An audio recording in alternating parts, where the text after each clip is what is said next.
이번 시간은 최소 속에서 최소 기간 나오죠. 앞에서 계속 잠깐 요건을 이제 반복해서 보는 건데, 일단 이것도 시험에서 아, 최소 기간이 경과되면 불가쟁력이 발생합니다. 그래서 우리가 행정 속에서는 불가쟁력이 발생되면, 그러니까 우리가 불가쟁력, 소송에서는 형식적 확정력이라고 해요. 형식적 확정력. 그러니까 용어를 익혀 두셔야 합니다. 혹시 불가쟁력으로 나올 수도 있고 형식적 확정력으로 나올 수도 있습니다. 일단 제소 기간이 경과되면 더 이상은 행정소송을 통해서 다툴 수가 없습니다. 형식적으로 이렇게 확정시켜 주는 거죠. 법적 안정성을 위해서 그렇습니다. 그러면 최소 소송이 제소 기간이 나오죠. 먼저 331조 교재를 보시기 바랍니다. 최소승의 제소기간에서 행정소송법 제20조 최소기간 제1항 최소승은 처분 등이 있음을 안 날부터 90일 이내에 제기해야 한다. 다만 제18조 제1항 단서에 규정된 경우와 그 밖에 행정심판 청구를 할 수 있는 경우 또는 행정청이 행정심판 청구를 할 수 있다고 잘못 알린 경우에 행정심판 청구가 있은 때의 기간은 재결서의 정본을 송달받은 날부터 계산한다. 제2항 최소승은 처분 등이 있은 날부터 몇 년? 1년이죠. 자, 1년을 경과하면 이를 제기하지 못한다. 다만 정당한 사유가 있는 경우에는 그러하지 아니하다. 제3항 보세요. 제1항의 규정에 의한 기간은 불변기간으로 한다. 그러니까 1항과 제2항, 그러니까 90일과 1년 중에서 뭐만 불변기간입니까? 90일과 관련된 것만 불변기간입니다. 소송 일단은 여기서 의미가 좀 처음에서 나올 수 있는 건 다 정해져 있어요. 그래서 여기 이제 보시면 처분이 있음을 안 날과 처분이 있은 날의 의미가 처음에서 종종 시험 출제 지문에서 잘 나옵니다. 그러면 여기서 처분이 있음을 안 날로부터 90일 이내에서 처분이 있음을 안 날은 중요합니다. 이 안날은 처분이 있었다는 것을 현실적으로 안날을 의미해요. 혹시 추상적으로 안날을 의미해요. 그럼 기출 문제가 보시면 틀린 지문도 되어 있어요. 이 지문이 여러 번 출제됐습니다. 그래서 현실적으로 안날을 찾으셔야 하고요. 추상적으로 안날하면 틀려요. 네. 그 다음 시험 잘 나온 것도 처분이 있은 날이란 처분이 대외적으로 표시되어 효력이 발생한 날을 의미한다. 그렇죠? 대외적으로 표시되어 처분의 효력이 발생한 날을 의미하고요. 제소기간의 준수 여부는 역시 소송 요건이니까 법원의 직권조사사항이다. 그 의용 문제인데 우리가 이 소송 요건은 뭐 혹시 협의의 소위 이익 잘 나와요. 협의의 소위 이익 또는 소위 이익은 언제까지 이 직권조사사항인데 소송 요건으로서 직권조사사항인데 법원은 언제까지 조사할 수 있죠? 사실심, 변론, 종료시 공통적으로 그러니까 취소송, 행정소송의 제기요건에서 요건은 사실심, 변론, 종료시까지 판단 가능하니까 이때까지 협의 소유도 마찬가지예요. 응용 문제가 나옵니다. 이렇게 해서 그거 맞추셔야 하고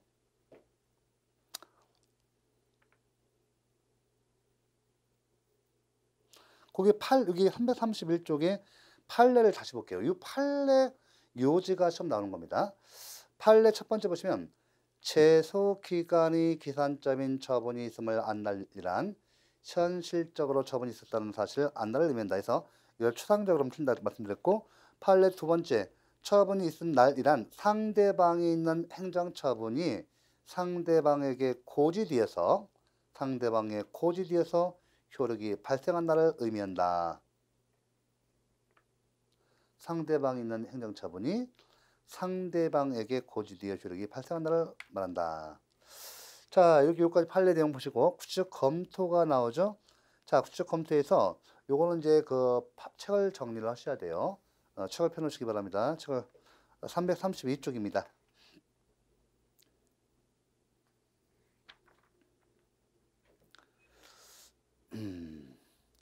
자, 시험은 주로 양가로 1번, 2번, 3번, 양가로 4번까지가 시험 잘 나와요. 그러니까 여기 구체적 검토에서 양가로 1번부터 4번까지가 시험에서 주로 출제해주는 지문이 되겠습니다. 먼저 양가로 1번에 처분이 상대방에게 송달이 된 경우, 상대방이 특정인일 때, 그러니까 상대방이 특정인이에요. 이렇게 행정청이 이 처분을 갖다 이렇게, 그죠? 이 처분이, 행정청의 처분이 상대방에게 해지는데, 이 상대방에 있어서 처분이 있음을 안 날로부터 50일 이내 처분이 있은 날로부터 1년이잖아요. 그러니까 이 상대방이 이 처분을 현실적으로 안 나, 그죠? 안 날 의미하고, 또 이제 처분이 있은 날이라는 것은 이 상대방에게 고지, 그 상대방이 있고 특정된 경우에 이게 상대방이 이렇게 특정인으로서 상대방이 특정인으로서 특정되어 있는 경우, 당연히 처분이 있으면 상대방이 처분이 있음을 안 날은 현실이고, 처분이 있은 날이라는 것은 이 상대방에게 고지돼서 효력이 발생한 날. 자, 이렇게 요거 정리해놓고 일단 처분이 상대방에게 도달된 경우 보세요. 처분이 상대방에게 도달된 시점에서 효력이 발생한다. 동시에 도달한 날이 처분이 있은 날이 된다. 도달은 반드시 상대방이 수령할 것을 의미하지 않고요. 상대방이 알 수 있는 상태에 놓여지면 된다. 자, 그 다음에, 자, 어디서 많이 본 내용이죠? 이거 어디서 배우셨을까요? 행정행위에서 이미 다 배우고 온 겁니다. 행정행위에서 이미 다 봤던 거예요. 또한 서류가 상대방의 주소에 송달되어 처분이 있음을 알 수 있는 상태에 놓여지면 처분이 있음을 알았다고 추정한다. 이렇게. 자, 그래서 여기 이제 다 행정행위 효력에서 효력 발생과 관계돼서 송달 배우셨죠? 요게 행정절차법 배우셨고, 요 내용도 알아두셔야 합니다. 자, 처분이 상대방에게 고시 또는 공고한 경우, 여러분들 상대방의 행정행위에서요, 상대방이 특정됐을 때는 통지한다 했잖아요. 그렇죠. 통지. 알려주는 거잖아요. 근데 이 상대방이 이 갑처럼 특정인이 아니라 불특정 다수인일 때, 또 상대방이 통상의 주소를 알 수 없는 경우 뭐예요? 고시, 공고와 공고 배우셨죠? 행정절차법에서. 통지, 그죠? 배우셨고. 그 다음에 공고는 아무 때는 것이 아니에요. 공고는 이와 같이 상대방이 불특정 다수인이거나 상대방의 주소를 통상으로 알 수 없는 경우. 그죠? 주소가 없는 경우. 자, 그러면 여기 양가로 2번 봐보세요. 처분이 상대방에게 고시 또는 공고한 경우는 처분이 있음을 안 날로 보지 않는다. 따라서 고시 또는 공고가 있은 후 90일이 지나도 상대방은 취소송을 제기할 수 있습니다. 이 경우 처분이 있음을 안 날은 현실적으로 상대방이 안 날을 의미합니다. 자, 처분이 상대방에게 고시 또는 공고한 경우. 그 다음에 일반 처분의 경우 보세요. 일반 처분은 고시 또는 공고 등에 의해서 효력을 발생하기 때문에 판례는 이 경우에는 개별 법령에서 정한 고시 또는 공고의 효력 발생에, 다시 한번, 판례 이 경우에는 개별 법령에서 정한 고시 또는 공고의 효력 발생일에 그 처분이 있음을 알았다고 간주한다. 그 판례 내용이 중요한 거죠. 일반 처분인 경우. 일반 처분, 불특정 다수인에 대해서 구체적 처분인 경우. 일반 처분도 혹시 많이 배우셨죠? 우리가 지금 다 행정에서 하셨습니다. 일반 처분도 처분 일종이고요. 일반 처분은 불특정 다수인에 대한 처분이에요.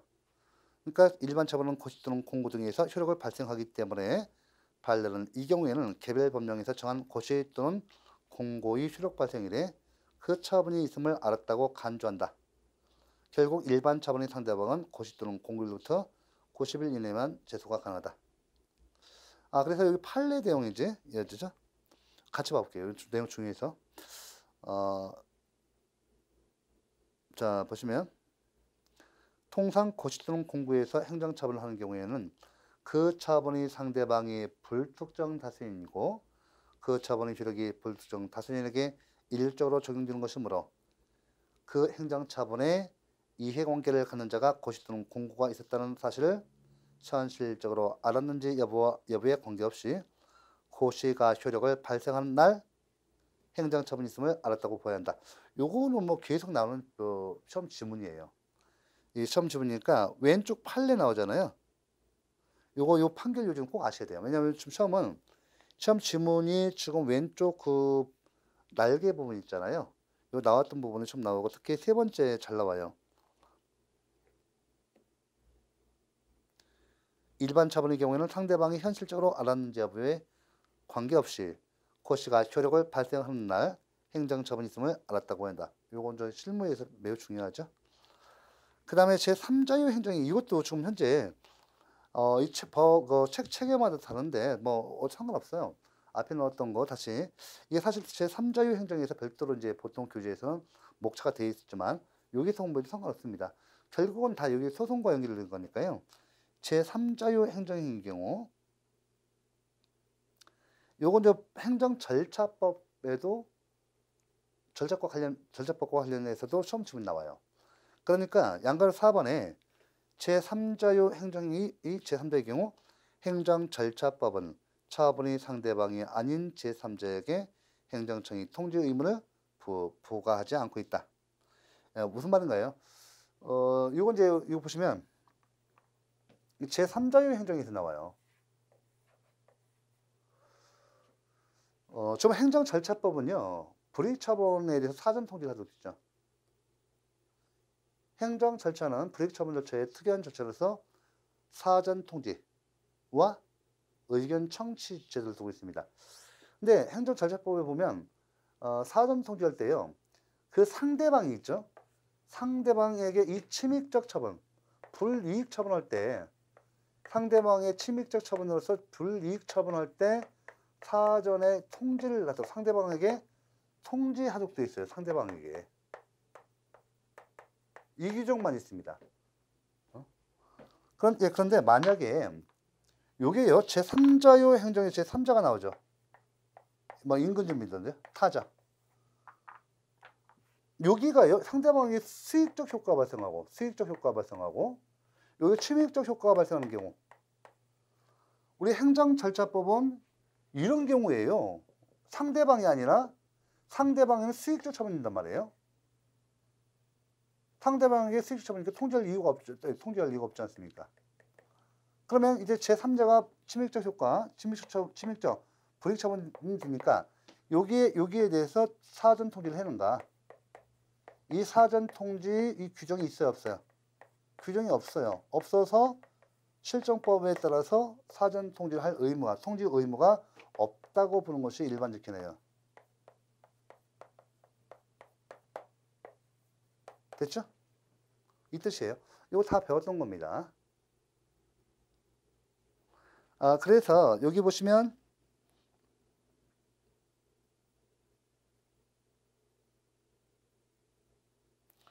요걸 갖다 이해하시면 많이 실력이 있는 거예요. 이렇게 되잖아요. 그럼 이 사람 문제가 안 되죠. 상대방 LPG 충전 설치가 해서 낙골당도 마찬가지고 이 사람이 이렇게 되면 좀 봐야 돼요. 우리 행정소송법 우리 그죠? 현재 제3자의 행정에서 제3자죠. 법효적 행정이 제3자의 행정이라는 이게 원고적 격을 인정한다는 것이죠. 행정심판 청구적 격도 참관적 격도 인정됩니다. 이렇게 되면 다섯 대모만 할 것이 아니라 사회적 혼란이 너무 크니까 제3자에게 원고적 격을 인정해요. 그죠? 원고적 격을 인정합니다. 그러면 이때 이 제3자 인근 주민들이 소송을 제기해야 하는데 제기해야 하는 문제가 있어요. 이 제3자가 원고가 돼가지고 최소 소송을 제기할 때 좀 최소 소송을 제기해야 돼요. 누굴 피고로 해서? 당해 행정청을 피고로 해서 이 피고로 해서 취소 소송을 제기하는 경우 여기에 취소 소송이 소제기 기간 적용이 있는가? 소제기 기간을 갖다가 적용할 수 있는가? 당연히 적용이 있습니다. 결론 적용이 있습니다.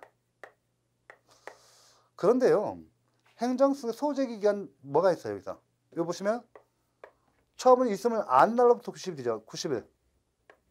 90일 요거하고 1년이죠. 1년 있는데 처분이 있으면 자 만약에 이렇게 육종 수익적 처분 LPG 충전소 설치로서 상대방 가백의 수익적 처분 이거하고 제3자에게 침해적 효과가 발생하는 이런 LPG 충전소 설치가 등이 해지면 이 제3자는 이 상대방에게 LPG 충전소 설치가 있음을 갖다가 있어서 수익적 효과가 발생하고 자기에게 침해적 효과가 발생하는 것을 알 수 있을까요? 없을까요? 자, 이와 같이 제3자의 행정에서 제3자는 똑같이 원고 적격인정이니까 취소성에서 소재기 기간 적용이 있는데 과연 90일과 1년 중에서 어느 것이 적용될 것인가? 요게 문제가 돼요. 그런데 LPG 충전소 설치허가가 요것이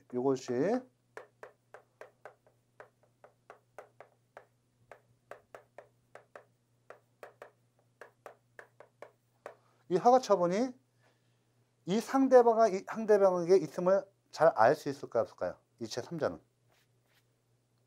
제3자는 알 수 있을까요? 없을까요? 알 수 없어요. 통상적으로죠. 90일이 적용되지 않습니다. 그러면 90일과 1년이 있는데 1년이 적용됩니다. 꼭 아셔야 돼요. 판례가 있어요.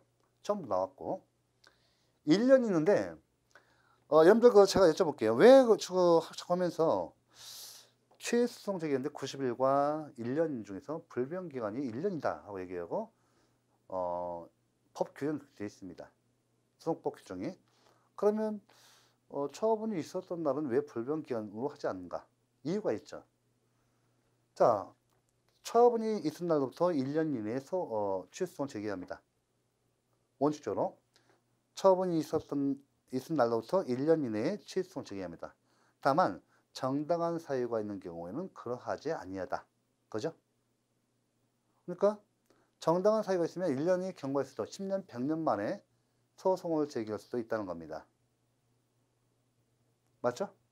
그러면 여기에서 자 여기 제3자는요 90일 적용하고 1년 적용하는데 이 LPG 충전 설치허가가 이 상대방에게 있었음을 알지 못하는 것이 일반적이에요.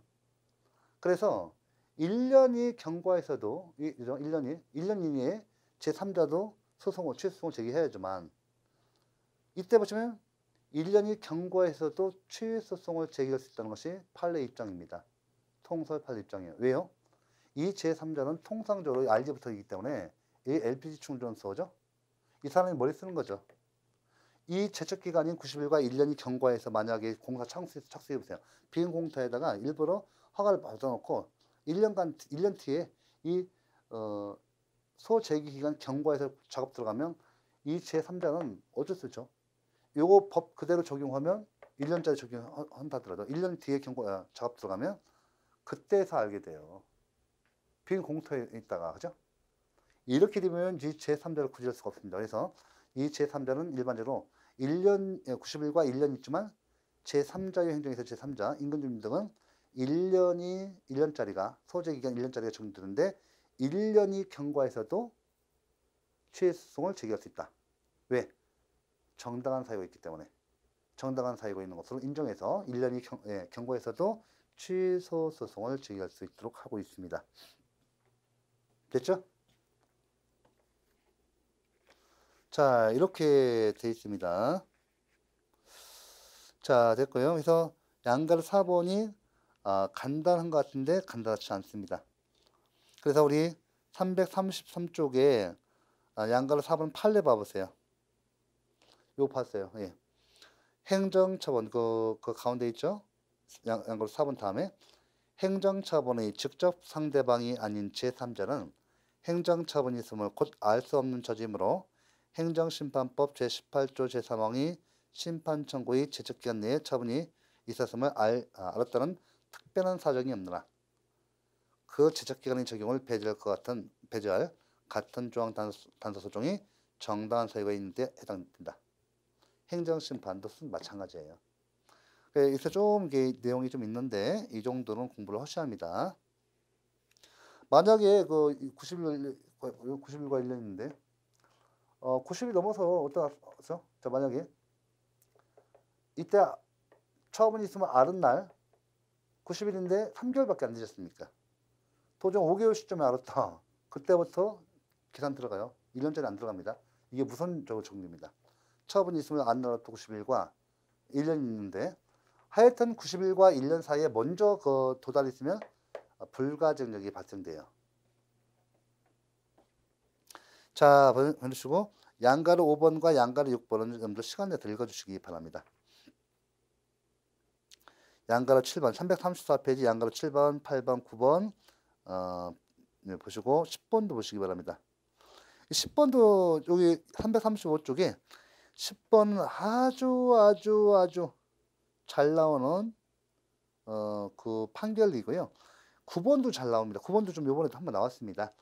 334페이지에 양가루 9번에 심판 청구 기간을 도과하여 각하 제기를 한 경우 봐볼게요. 행정심판 청구는 처분이 있음을 안 날로부터 90일 이내에 제기하여야 한다. 만약 행정심판 청구를 90일 이내에 제기하지 않아서 각하 판결을 받고 제결서 정본을 송달받은 후 90일 이내에 제결서 정본을 송달받은 후 90일 이내에 원처분에 대해서 취소송을 제기해도 취소송이 제소기간을 준수한 것으로 볼 수 없다. 꼭 해놓으시래요. 이거 좀 나왔습니다. 나왔고 한 번 나왔어요. 10번은 뭐 여러 번 나온 거죠. 지금 계속 나와요. 경정처분 있는 경우에 취소 소송의 대상은 감액되고 남은 원처분이기 때문에 원처분을 기준으로 제소기간을 정해야 한다. 이렇게 놓고 자 이렇게 해서 지금 10번까지 다 봤어요. 제소기간 매우 중요합니다. 그래서 최소한 요거 지금 제가 언급한 것만큼이라도 꼭 해놓으셔야 돼요. 왜냐하면 법에서 계속 이렇게 잘 많이 나오기 때문에 그렇습니다. 시험에서. 그 다음에 행정심판 전치주 보죠. 요건 이제 법조문 관계에서 학생들이 이제 요거 한참 많이 한 6, 7년 전에 8년 전에 나오다가 한참 안 나왔어요. 한참 안 나오다 작년과 올해 처음에 연달아 나왔습니다. 7급에서도 나오고 올해 9급에서도 나왔습니다. 문제 보시면 이제 행정심판 전치주. 자, 현행 그 행정소송법은 제18조 제1항에서 행정소송에 대해서 행정심판은 임의적 전치주를 취하고 있다. 즉 임의적 전심주의를 취하고 있다. 자 이렇게 말씀드렸고 의 보세요. 자 335쪽 1번 의입니다. 행정심판 전치주의란 사인이 행정소송을 제기함에 앞서서 먼저 행정심판을 거치도록 하는 것을 말한다. 행정심판은 행정심판법상이 행정심판에 한정하지 않습니다. 현행 행정소송법은 행정심판을 거치지 않고도 제기할 수 있습니다. 이를 임의적 전심 절차라고 부릅니다. 예외적으로 개별 법률에서 반드시 행정심판을 거칠 것을 요구하고 있는데 이런 개별법에는 국가공무원법에서 소총 전치주의, 그죠? 국가공무원법, 지방공무원법, 교육공무원법에서 소총 전치주의, 국세기본법, 심사청구, 심판청구. 국세기본법에 보면 그 이의신청이 있고요. 이의신청은 임의적 절차고요. 심사청구와 심판청구는 행정심판으로서 반드시 거쳐야 합니다. 국세기본법, 도로교통법, 노동위원회법, 간사법 등이죠. 행정소송법에서 행정심판법과의 관계입니다. 요거는 이제 18조 제1항이죠. 요게 바로 행정소송에 대해서 행정심판의 임의적 전심 절차, 임의적 전치주의를 말하는 겁니다. 볼까요? 자, 제1항 취소성은 법령의 규정에 의해서 당해 처분에 대한 행정심판을 제기할 수 있는 경우에도 이를 거치지 아니하고 제기할 수 있다. 다만 다른 법률에 당해 처분에 대한 행정심판의 제기를 거치지 아니하면 취소 소송을 제기할 수 없다는 규정이 있는 때는 그러하지 아니하다. 제18조 제1항은 임의적 전치주의, 제2항은 그죠? 행정심판 전치주의, 그죠? 앞에는 임의적 전치주의, 그 다음에 단서는 본문은 임의적 전치주의, 단서는 필수적 행정심판 전치주의, 그죠? 필수적 전치주의를 채택하고 있는 거죠. 그러니까 각 개별법에서 행정심판을 반드시 거쳐야만이 취해수송을 제기할 수 있는 경우가 있어요. 제가 말씀드렸죠. 국세기준법에 심사 청구, 심판 청구 이 둘 중 하나, 이 둘 중 하나를 반드시 거쳐야 합니다. 두 개, 그러니까 국세기준법상 행정심판 전치주의가 정해 있어요. 심사 청구와 심판 청구했는데 이 둘 다 거쳐야 하는 것은 아니고 하나만 거치면 돼요. 하나만 거치고 행정소송을 제기할 수 있습니다. 그 다음에 두 번째가 이게 이제 학생들 애먹인 건데 이 문제는 이제 암기사항이거든요. 평소에 우리가 여러분들 실무를 위해서도 이 법은 숙지하고 계셔야 돼요.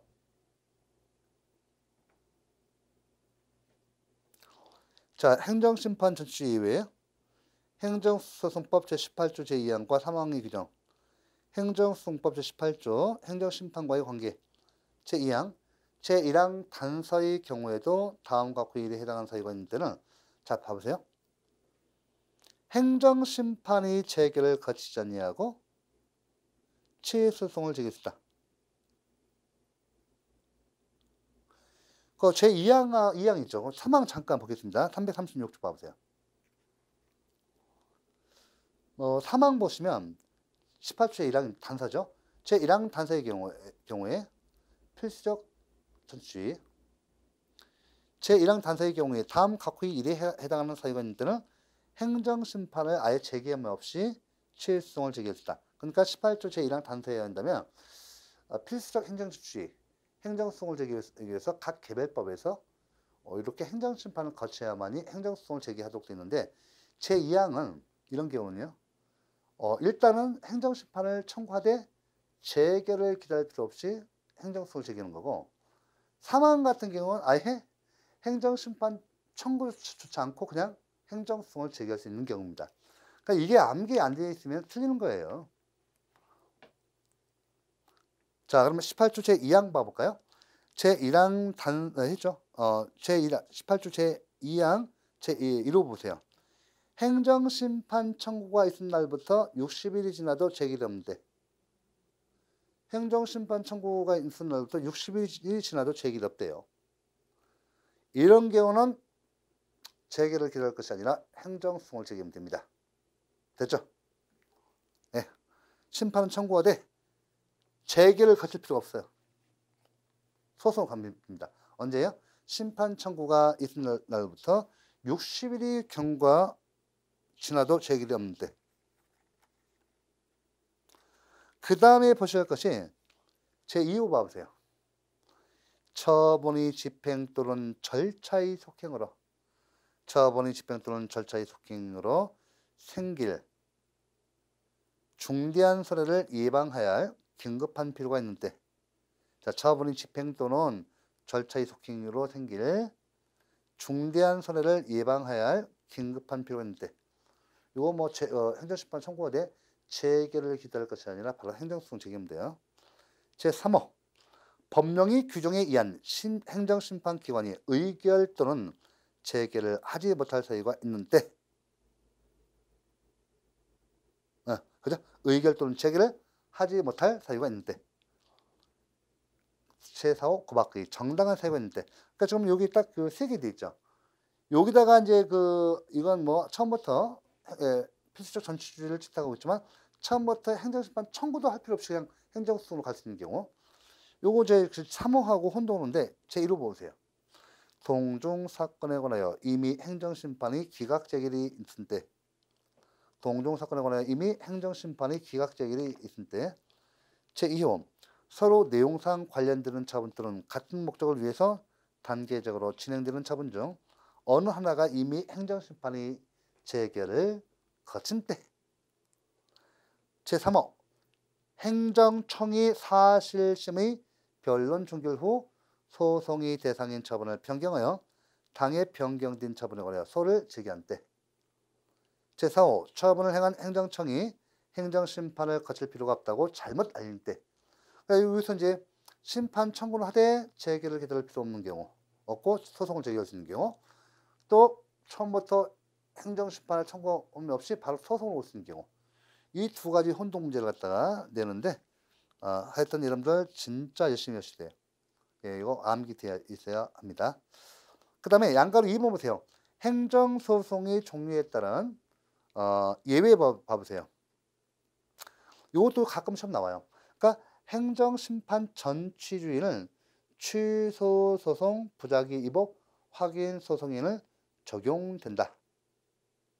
다시 한번 행정심판 전취주의는 취소소송과 부작위 이복, 확인소송에서 적용된다. 그러나 무이동 확인소송은 행정소송법을 준용하지 않기 때문에 무이동 확인소송은 행정소송법 제18조죠. 18조를 준용하지 않기 때문에 적용되지 않는다. 그죠? 보통 무이동 확인소송에 취소소송에 관한 규정 중에서요. 취소소송에 관한 규정 중 무이동 확인소송에 준용되지 않는 규정이 있잖아요. 요거와 관련해서 잘 나오는 것이 행정심판 전치주의와 제소기간이에요. 행정심판 전치주의와 제소기간입니다. 요게 이제 취소소송에 관한 규정 중 준용되지 않는 경우로 잘 나옵니다. 준용된다면 틀려요. 그 다음에 행정심판 전치주의 성격.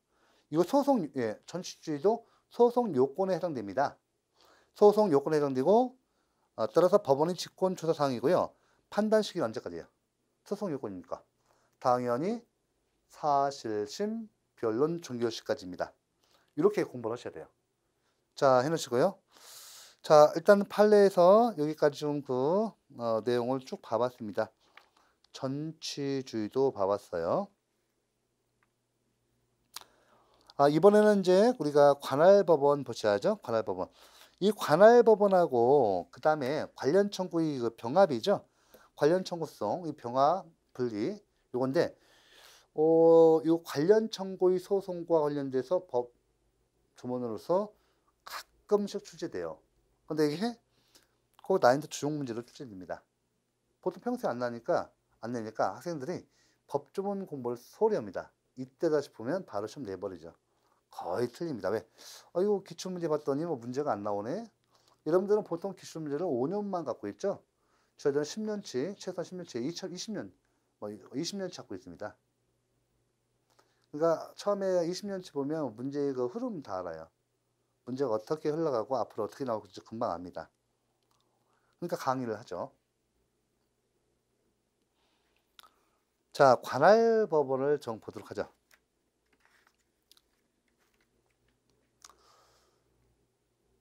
관할법원.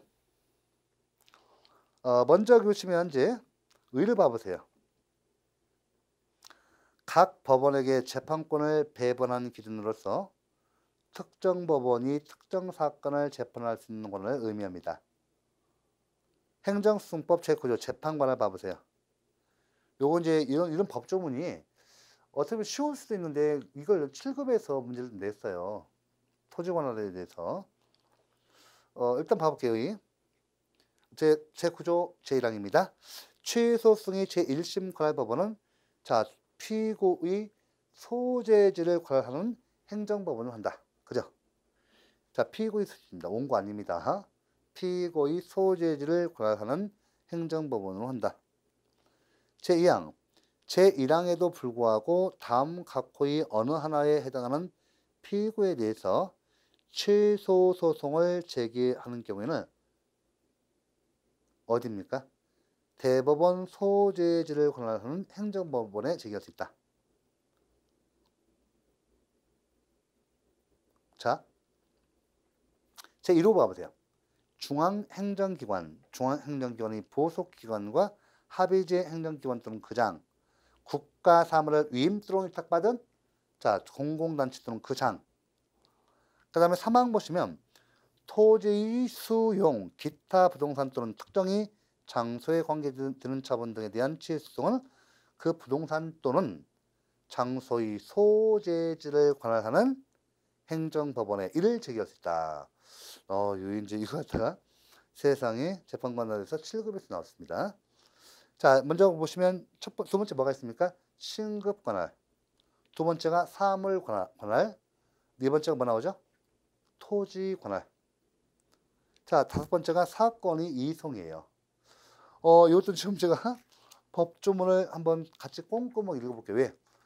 이런 게 한 5, 6년, 4, 5년마다 딱 하면 나오니까 불이탈을 많이 맞습니다. 그래서 강의할 때도 뭐 시험 나온 거 위주로 많이 하죠. 근데 우리가 문제 풀이할 때도 좀 이런 거 다뤄봐야 합니다.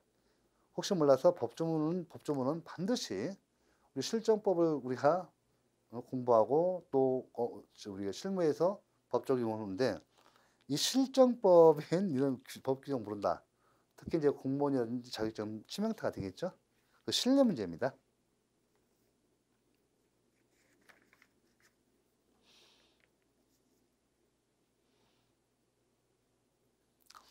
신급 관할 봐보세요.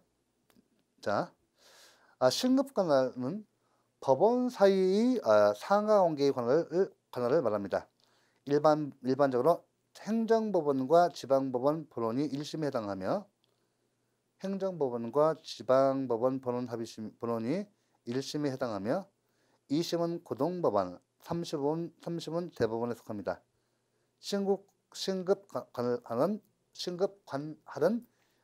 전속 관할입니다. 여러분들 제가 지금 행정법원이 어디에만 설치됐죠? 지방 중에서 어디에만? 네, 어디에만? 서울에만 서울 행정법원만 설치되어 있습니다. 나머지 지역은 어디서 이렇게 이 행정사건을 관할한다고 말씀드렸죠? 그렇죠. 지방법원 본원 합의부, 지방법원 본원 합의부가 이 행정사건을 관할해요. 그래서 행정법원 있는 서울에서는 1심 서울행정법원, 2심은 고등법원, 3심은 대법원이죠. 나머지 지방에서는 1심 지방법원 본원 합의부 1심, 2심은 고등법원, 3심은 대법원. 그러니까 지방법원은 우리가 지방법원 본원에 그죠? 1심 꼭 기억하시고. 자, 그다음에 이 신급관은 3심제니까 당연히 신급 관할이 행해집니다. 전속 관할이고요. 사물 관할 보세요. 사물 관할이란 단독 판사와 합의부 사이 소송 사건의 분담을 말해요. 사물 관할. 단독 판사와 합의부. 그러니까 우리가 그 법원에 지방법원 가보면 그 단독 판사하고 합의부 판사가 있죠. 자, 보시면 사물 관할이란 단독 판사와 합의부 사이 소송 사건의 분담을 말합니다. 자, 행정소송은 원칙적으로 합의부 관할 사건이다. 그래서 제가 지방법원 본원 합의부라고 말씀드렸잖아요. 지방법원의 단독보죠. 단독 판사와 합의부가 있습니다. 합의부는 보통 판사가 3인으로 구성되죠. 그러니까 사물 관할 그 내용은 뭐 어렵지는 않아요. 또 다음에 어렵지 않고요. 자, 해서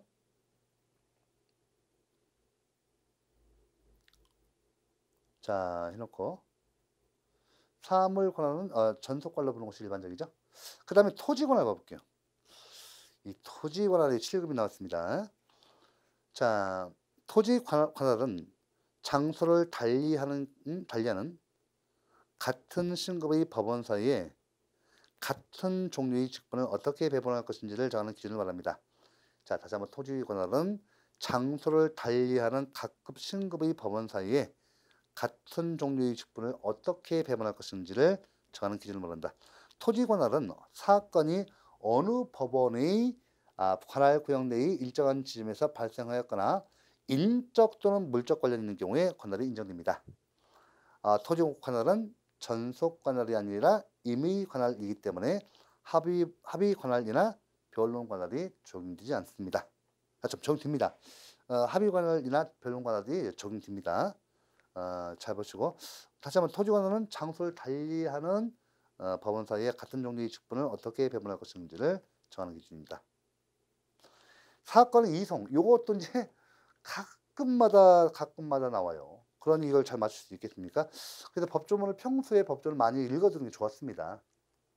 시험 임박에서만 보는 것이 아니라 평소에 많이 읽어두고 시험 임박해서 한 3, 4개월 전에 정리하시면 뭐 거의 법조문 틀리시면 안 되죠. 법조문 판례는 틀리시면 안 됩니다. 뭐 틀리라고 되는 거 한 문제 또는 두 문제는 틀릴 수밖에 없는데 주의하셔야 돼요. 주의하시고 자, 그러면 사건의 이송 좀 봐볼까요? 이것도 시험에서 종종 나오기 때문에 체크해야 합니다. 이송은 어느 법원에 일단 계속된 소송을 어느 법원에 일단 계속된 소송이 시작돼서 계속된 소송을 그 밖의 재판에 의해서 다른 법원의 권한로 이전하는 것을 이송이라고 해요. 이것도 이송도 함부로 한 것이 아니라 재판을 통해서 해야 합니다. 다시 한번 이송은 어느 법원에 일단 계속된 소송을 그 법원의 재판에 의해서 다른 법원의 권한로 이전하는 것을 말합니다.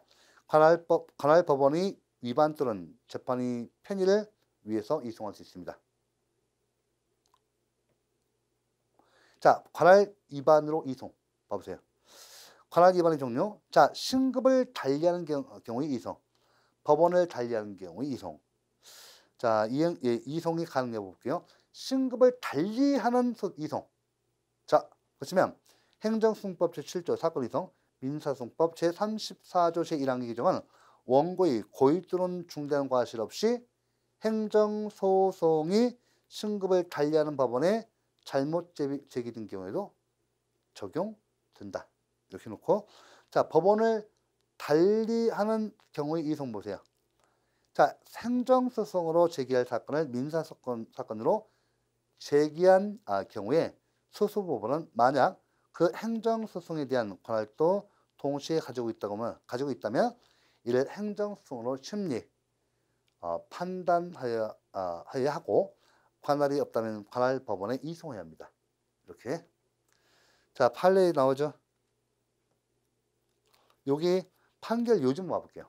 우리 민사소송법 와볼까요? 여기 337페이지에 자, 우리 행정소송법에 다른 규정이 없는 경우 민법, 민사집행법 등을 준용한다라고 되어 있습니다. 그래서 337페이지에 민사소송 봐보세요. 여기 제34조 관할 위반 또는 재량에 따른 이송.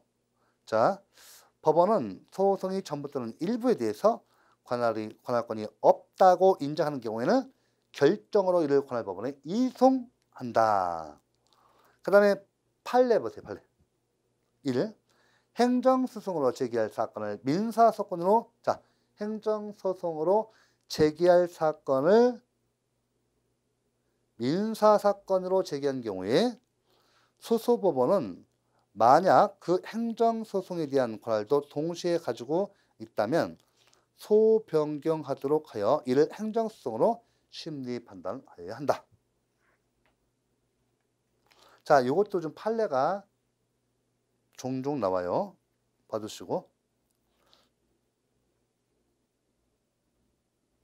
자, 338페이지 판례 두 번째 봐보세요. 여기. 그 날개 부분에 있습니다. 만약 수수법원이 관할이 없다면 관할법원에 이송해야 한다. 판례 만약에요. 수수법원이 관할이 없다면 관할법원에 이송해야 한다. 심판 편의에 의한 이송, 현저한 손해 또는 지연을 피하기 위한 이송. 관련 청구 이송이 있어요. 그러니까 여기 심판 편의에 의한 이송.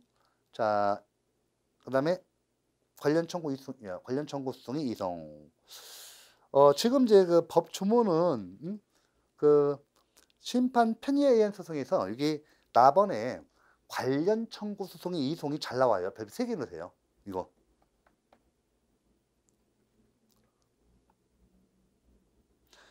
먼저 현저한 손해 또는 지연을 피하기 위한 소송, 행정소송법 제8조 법 적용 예봐 보세요. 제2항 행정소송에 관하여 이 법의 특별한 규정이 없는 사항에 대하여는 법원주직법과 민사소송법 및 민사집행법의 규정을 준용한다. 됐죠? 법 적용 제8조. 그죠? 그래서 지금 문제가 되는 게 우리 행정소송법은요. 민사소송법에 대한 특별법으로 규정되어 있어요. 행정소송에 다른 규정이 없을 경우 민사소송법을 준용하도록 되어 있습니다. 그 법조문이 얼마 안 되고 사실은 바람직하지 않아요. 왜? 민사소송과 형사소송은 완전히 그 성질을 달리합니다. 공법하고 사법 왜 어떻게 같아요? 빨리 분리해야죠. 분리해서 왜 분리를 하는가? 왜 그 행정소송법을 전면 개정을 통해서 민사소송법에 준해서 이렇게 완비된 형태로 해야 돼요. 사실 이제 그 보면 뭐 법원의 인력도 다 좋은데요. 이제는 법원의 인력도 그렇고 뭐 법원 그 수도 그렇고 뭐 비용도 충분히 고려할 수 있지만 이제는 좀 더 좀 더 선진화되고 우리 국민의 권익부의 측면에서 행정소송법을 독립해야 합니다 이제는. 응? 민사소송법 그 준용해서 계속 할 수는 없어요. 물론 그 법 기술적인 내용이기 때문에 많은 것을 준용할 수 있지만은 그 성질을 완전히 달리합니다. 공법공개하고 사법공개 어떻게 그 내용 본질이 같을 수가 있습니까? 10년 전부터 기다렸는데 아직도 통과 안 됩니다. 된다. 된다 해서 계속 기다리면 뭐 처음에는 많이 기다렸어요. 3, 4년은. 나중에 보니까 5년 지나도 6년 지나도 7년 지나도 소식이 없습니다. 근데 언젠가는 되겠죠. 예. 또 이런 때 딱 되면 이제 난리 납니다. 아마 시험 범위도 준용할 겁니다. 민사소송법도 이따만의 책이 굉장히 많아요. 자, 그래서 좀 내용 볼게요. 민사소송법 제35조 손해나 지연을 피하기 위한 이송이 있습니다. 법원은 소송에 관할 건이 있는 경우라도 현저한 손해 또는 지연을 피하기 위하여 필요하다면 직권 또는 당사자의 신청에 따른 결정으로 소송이 전부 또는 일부를 다른 관할 법원에 이송할 수 있다. 다만 전속 관할이 정해진 소의 경우에는 그러하지 아니하다. 그 다음에요. 관련 청구 소송이 그 이송 요거 시험 문제 잘 나온다고 말씀드렸죠. 별표 3개 넣으시고요. 행정소송법 10조입니다. 관련 청구 소송의 이송 및 병합. 제1항 최소수과 다음 각호의 일에 해당하는 소송 이하 관련 청구 소송이라 한다가 각각 다른 법원에 계속되고 있는 경우에 관련 청구 소송이 계속된 법원이 상당하다고 인정하는 때는 당사자의 신청 또는 직권에 의해서 이를 취소소송이 계속된 법원으로 이송할 수 있다. 중요해요. 좀 왔네요. 그 당해차분과 관련들은 제1호 당해차분과 관련들은 손해배상 부당이득 반환, 원상회복 등 청구소송. 제2호 당해처분 등과 관련되는 취소소송 있죠. 요걸 기놓으시고. 자, 관련 청구소송도 한번 내용을 보는데, 자, 의의를 보겠습니다. 자, 관련 청구 소송의 이송과 병합이란 수개의 청구를 하나의 법원에서 통일적으로 심판하게 하는 것을 말합니다.